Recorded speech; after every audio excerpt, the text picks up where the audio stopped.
আসসালামু আলাইকুম এভরিওয়ান, কেমন আছেন সবাই? সবাইকে ঈদ মোবারক। আজকে যে গ্যাসের অবস্থা ছিল এখানে, আল্লাহ, মানে গ্যাসের জন্য রান্না করতে পারতেছিলাম না। পরে কারেন্টের চুলায় তো বড় হাঁড়ি বসানো যায় না, এত বড় হাঁড়িতে তো রান্না করা কীভাবে সম্ভব গ্যাস ছাড়া। তো ছোটো ছোটো হাঁড়ি বাতিতে রান্না বান্না করছি। তো বেশি মাংস রান্না করতে পারিনি। এখানে 4 কেজি মেবি, না 4 কেজি না 5 কেজি হবে। 5 কেজি কোরমা করেছি। আর হচ্ছে এখানে আমি কলিজা ভুনা করলাম। বাচ্চা কলিজা ভুনাটা খেতে অনেক মজা লাগে। কলিজা ভুনা এখানে। আর এই হাঁড়িতে ঝাল রান্না করেছি।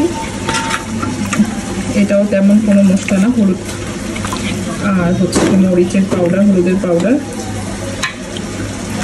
দিয়ে, তারপরে গরম মশলা চা দেওয়ার নর্মাল মশলা দিয়েই রান্নাবান্না করেছি। তো আলহামদুলিল্লাহ খেতে অনেক মজা হয়েছে।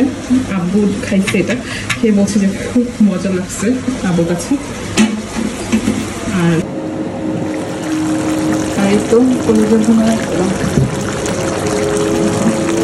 আর এখানে আমি কলিজা দিয়ে দিচ্ছি।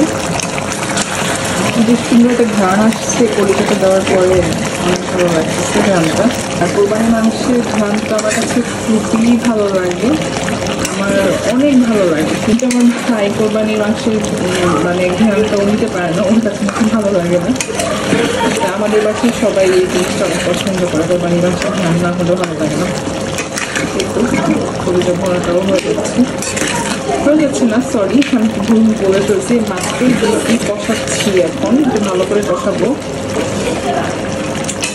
কষে তারপরে পানি দিয়ে সুন্দর করে একটু সময় লাগবে এখন। তো রাতের বেলা আর কি খাবো। তো আজকে পোলাও, খিচুড়ি সবই রান্না করা হয়েছে, কিন্তু ভাত দিয়ে খাবো আমরা আজকে। রাতের বেলা খাবার হবে ভাত, কারণ সুন্দর করে গরু কোরমা আর হচ্ছে গরুর রেজালা দিয়ে ভাতই মজা, ভাতই মজা লাগবে, তার জন্য।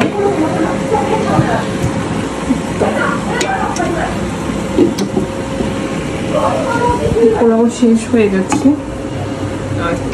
আর এটা নিচে খিচুড়ি আছে, খিচুড়িও শেষ। তো এখন এগুলো আর খাবো না, এইগুলো দিয়ে গরুর মাংস দিয়ে কলিজা ভুনা, মেন হচ্ছে কলিজা ভুনা দিয়ে ভাত খাবো বাসার সবাই। একদম দায়িত্ব হবে, তো সবার ঈদ কেমন